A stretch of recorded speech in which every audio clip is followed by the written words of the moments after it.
Sa pagbubukas ng 20th Congress, itinalaga bilang bagong chairperson ng House Committee on Information and Communication Technology o ICT si 5th District Mix Villapuerte ng Camarines Sur.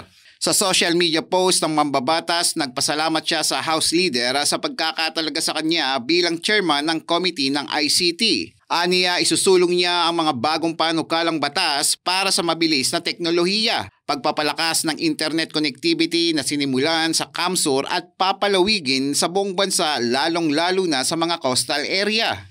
Pagtutuunan niya din ng pansin ang digital literacy para sa mga kabataan at papalakasin niya ang cybersecurity measure upang maprotektahan ang mga mamamayan at pagbabalangkas ng pulisiya para sa Artificial Intelligence o AI.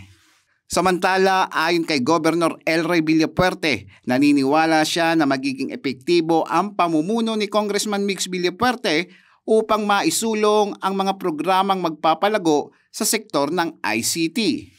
Malaking responsibility dyan maging chairman ng Information Communications Technology dahil hindi lang priority yan ng province, priority yan ng national government na maayos ang internet sa buong Pilipinas, Wi-Fi, dapat maging internet, digital, AI ready ang ating mga kababayan, kabataan na programa rin ng probinsya at I know programa rin ng national government. So titignan nyo, hindi siya kasing flashy ng ibang department like health, education or public works.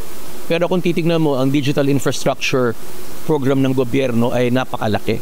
So, malaking department, malaking committee ang hinahawakan ni Congressman Migs at malaking kumpiyansa ko na kayang-kaya niya yan at makakatulong yan sa ating probinsya at sa bansa.